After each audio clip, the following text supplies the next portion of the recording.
Hello everyone, welcome back to my channel চিনি আলসমা। আজকে অনেক দিন পরে একটা মিনি ব্লগ নিয়ে হাজির হয়েছি। আসলে মাঝখানে একটু শরীরটা খারাপ আর মনটাও ভালো ছিল না, তাই জন্য এডিট করা হয়নি।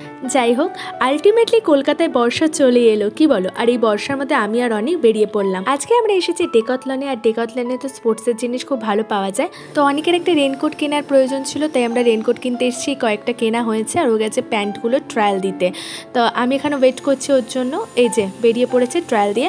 আর এই দুটো রেনকোট আমাদের পছন্দ হয়েছিল, তার মধ্যে দুটো রেনকোট ট্রায়াল দিয়ে আমাদের এই জিনিসটাই আমাদের পছন্দ হয়েছে। তো আলটিমেটলি আমরা এইটাই কিনছি। বিল করে যখন বেরোলাম দেখলাম বাইরে এখনও বৃষ্টি পড়ছে। তো অনেক বলে আমি তো ভিজেই গেছি, কিন্তু তুই ভিজলে এক্ষুনি কাশি সর্দি আরম্ভ হয়ে যাবে, তো তুই পর। তো নতুন রেনকোট পরে উদ্বোধনটা আমিই করলাম। আর এরপর আমরা চলে এসেছিলাম মার্লিন হোমল্যান্ডে। মার্লিন হোমল্যান্ডের বড় ভিডিও আমার চ্যানেলে গেলে তোমরা দেখতে পাবে। সে মার্লিন হোমল্যান্ডে এসেছি। অনেকদের এই নতুন বাড়ির জন্য একটু বেসিন কেনার প্রয়োজন ছিল, তো বেসিন কেনা আমাদের হয়ে গেছে। বেসিনটা এত বড় আর চওড়াটাও অনেক আর যথেষ্ট ভারী, তাই জন্য ওনারা নিচে নামিয়ে দিচ্ছেন। মেশিনের সাথে যেগুলো প্রয়োজন মানে অ্যাটাচ কল আর একটা পাইপ আর পপ আপ, সেগুলো আমার হাতে ছিল। এই ভারী বেসিনটা আমাকে নিয়ে যেতে হবে কোলের মধ্যে নিয়ে, বুঝতেই পারছো। আর বাইরে কিন্তু এখনো ঝিরঝির করে বৃষ্টি পড়ে আছে, মনে হচ্ছে আজকে সারা রাতি বৃষ্টি হবে। যাই হোক, বৃষ্টির ওয়েদারে একটু গরমটা তো কমলো, সেটাই ভালো। আর আজকে মিনি ব্লগটা ভালো লাগলে অবশ্যই like, comment, share, subscribe, follow করতে ভুলো না। দেখা হবে তাড়াতাড়ি।